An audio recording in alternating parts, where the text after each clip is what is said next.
सामान्य विज्ञान इयत्ता 6वी पाठ पहिला लक्षणे सजीवांची स्वाध्याय. रिकाम्या जागी योग्य शब्द सुचवा. प्रत्येक सजीव स्वतःसारखे आणखी सजीव निर्माण करतो, याला प्रजनन म्हणतात.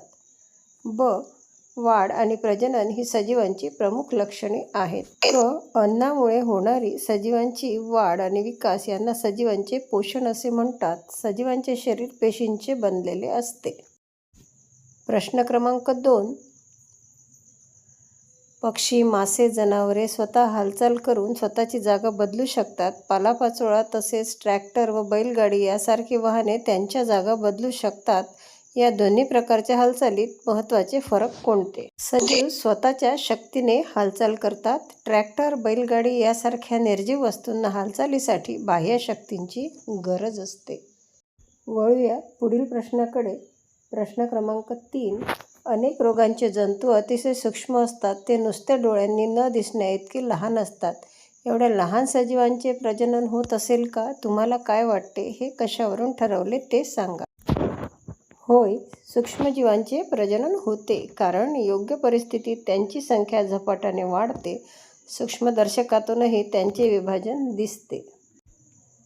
पुढील प्रश्न क्रमांक 4. सजीवांना परिस्थितीची जाणीव असते, हे उंदीर, मांजर, कुत्रा यांच्या वागण्यावरून स्पष्ट करा. वेगवेगळ्या प्रसंगात ते कसे वागतात याचे अनुभव, निरीक्षणे लिहा. उंदीर आवाज आला की बिळात पळतो. मांजर शिकार दिसली की सावधपणे तिच्याकडे जाते. कुत्रा अनोळखी व्यक्ती दिसल्यास भुंकतो व मालकाला ओळखतो. प्रश्न क्रमांक 5. प्राण्यांच्या हालचालीचे सुचतील तेवढे वेगवेगळे प्रकार आणि त्या प्रकारांनी हालचाल करणारे प्राणी यांच्या याद्या करा. चालणे, गाय व कुत्रा. धावणे, घोडा, चित्ता. उडणे, चिमणी आणि कबूतर. पोहणे, मासा, बदक. सरपटणे, साप, गांडूळ. उड्या मारणे, बेडूक, कांगारू. पुढील प्रश्न क्रमांक 6. वनस्पतींना चेतनाक्षमता असते, ज्यावरून समजते अशी सुचतील तेवढी तुमची निरीक्षणे आणि अनुभव लिहा. सूर्यफूल सूर्याच्या दिशेने वळते. लाजाळूच्या पानांना स्पर्श केला की ती मिटतात. वेल आधार मिळाल्यावर त्याभोवती गुंडाळते. प्रश्न क्रमांक 7. कासवे बराच काळ पाण्यात राहतात. थोड्या थोड्या वेळानंतर ती पाण्याच्या पृष्ठभागावर येऊन डोके पाण्याबाहेर का काढतात? मासे मात्र असे काहीच करत नाही असे का? मासे मात्र असे काहीच करत नाही असे का? कासव फुफ्फुसांनी श्वसन करते, त्यामुळे हवेतून ऑक्सिजन घेण्यासाठी पाण्याबाहेर डोके काढते. मासे कल्ल्यांनी पाण्यातील विरघळलेला ऑक्सिजन घेतात, त्यामुळे त्यांना पाण्याबाहेर यावे लागत नाही. प्रश्न क्रमांक 8. खाली बेडकाचा जीवनक्रम उलटसुलट क्रमाने दिला आहे. तो क्रमाने येण्यासाठी चौकटीत योग्य क्रमांक द्या.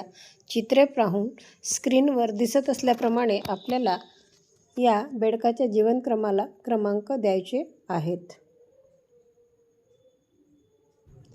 प्रश्न क्रमांक 9. सजीव आणि निर्जीव यांच्या लक्षणांच्या आधारे खालील उदाहरणांचे सजीव निर्जीव असे गट करा.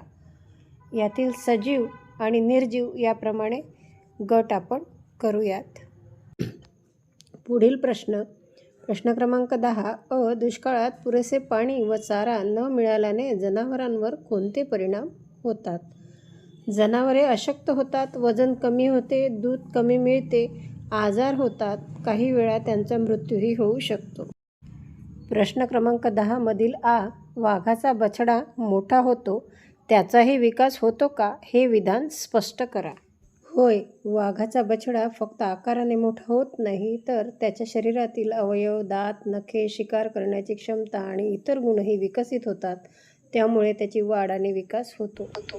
पाठ पहिल्यामधील 10ही प्रश्नांची उत्तरे आपण समजून घेतलेली आहेत.